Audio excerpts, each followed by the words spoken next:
first half of the Western Canada Summer Games wrapped up last night with the gold medal finals in softball and basketball.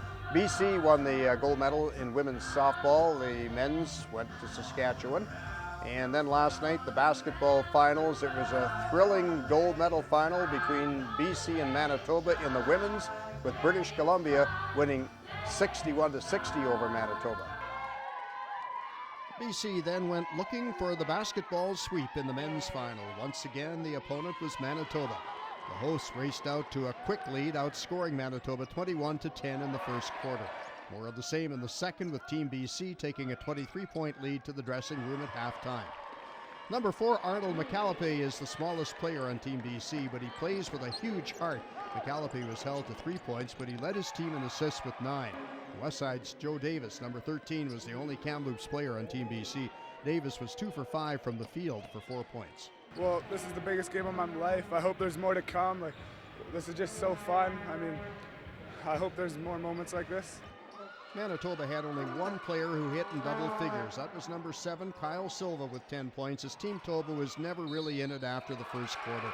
And Team BC didn't let up, extending its lead to over 30 points in the third quarter. Jason Panetta goes through Manitoba and dishes to Nate Hagelin. That puts BC ahead 64-31 heading into the fourth quarter. And led by Martin Bogayev's 26 points, BC had 3 players score in double figures in a gold medal rout, winning 86-44 over Manitoba. To win like that, to win in this manner, what do you think that says about the grassroots program of basketball in BC? I think we're doing a really good job. We have a lot of opportunities for kids to go out there. We're starting with the Steve Nash Leagues, and then we go into starting at the U14 level. We have RTCs where kids from all over the province can go into a regional area and compete with high-level coaches and high-level players. And then we have 4 provincial teams, or 4 provincial age groups, which I think no other province has. So I think the efforts we're putting in, you can see, are paying off on the floor here. One of the 10 sports that is going to be a part of the second half of the Canada Games will be volleyball. Now, bringing together a team for one tournament like this takes a tremendous amount of leadership. Pat Henley is the head coach of the BC team. He's also the head coach of the CIS TRU Wolfpack. He has a team that is buying in and aiming to clinch gold.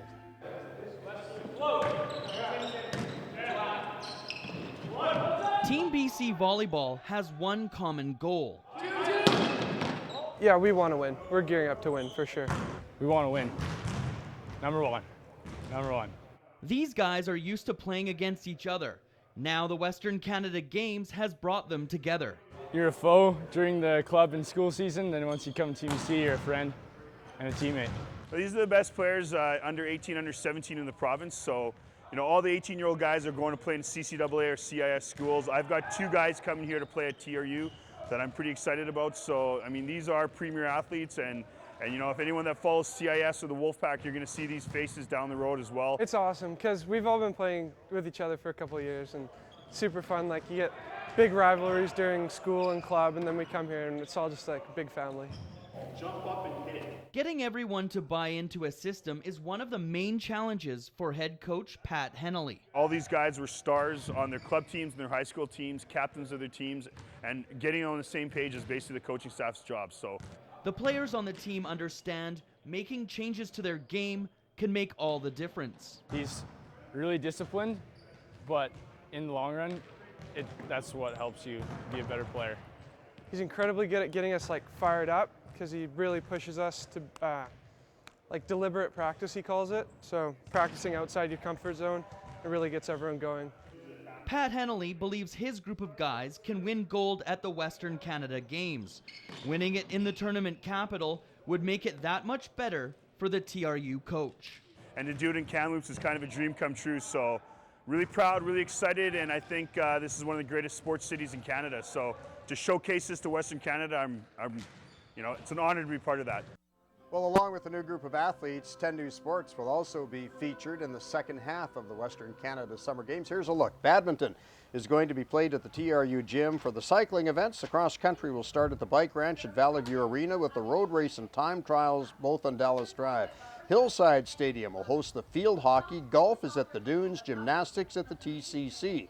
Canoe and kayaking were staged at Shumway Lake in the first half of the games, and now rowing takes over the waters at Shumway. Rugby is at the Kamloops Rugby Club field, swimming at the Canada Games Aquatic Centre at the TCC, and volleyball is also at a very busy TCC venue for the second half of the games. Going into the next 10 sports, the medal standings have BC leading the way with 127 in total, including 53 gold. Alberta's second, 10 behind the total medal count, followed by Saskatchewan, Manitoba, and the Northwest Territories, and then Nunavut, which won its first Canada Games medals in wrestling. Nunavut is competing in only 2 sports. They'll have 8 more athletes set to begin competition tomorrow in badminton.